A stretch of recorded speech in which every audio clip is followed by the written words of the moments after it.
The furnaces of the Dalzell steelworks cast an eternal glow over Motherwell's early matches.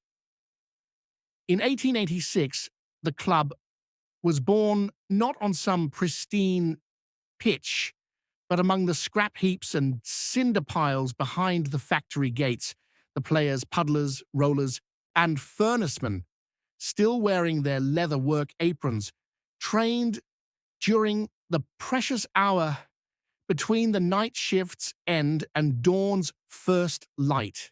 Their first proper ball came wrapped in an invoice from the steelworks office, a gift from a foreman who'd docked their wages to pay for it. They played on a patch of waste ground so littered with metal fragments that the Motherwell Times warned spectators to wear stout boots and stronger constitutions. The surface alternated between iron-hard in summer and a treacherous slurry in winter. Captain Tam McWilliam, his lungs scarred by years of inhaling coke fumes, drilled the team using the same steam whistles that governed their factory shifts. 2 short blasts meant press forward in a tight pack, mimicking the rolling mill's relentless advance. 1 long wail signaled retreat, the players falling back as methodically as cooling steel. Visiting teams complained of being outworked and outthought by men who played football like they forged metal, with heat, hammering, and no quarter given. The winter of 1893 saw the infamous Steel Derby against Hamilton Academical, played during a shift change. The match unfolded beneath a snowfall tinged grey from furnace ash. By halftime, 3 Motherwell players bled from wounds caused by the metal shards hidden beneath the surface.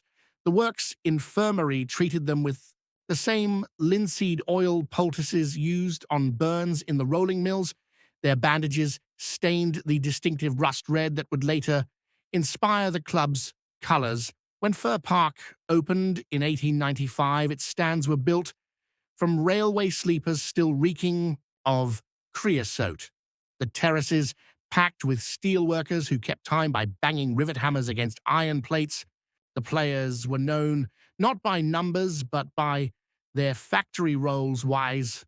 The burly puddler at centre half, the nimble rivet boy on the wing, the furnace man whose hands could catch anything in goal. The outbreak of war in 1914 saw the entire squad enlist together in the Cameron Highlanders. Their last match ended with steelworkers presenting a ceremonial crest forged from scrap iron and rivets. As the players marched away, the sound of hammers on steel plates followed them down the road, part salute, part promise that the works would keep burning until they returned. 7 of those men never saw Fir Park again, but in the glow of the furnaces and the ringing of the anvils, their legacy endured, not as footballers, not as soldiers, but as Motherwell men who played the game the only way they knew how, with sparks in their eyes and steel in their bones.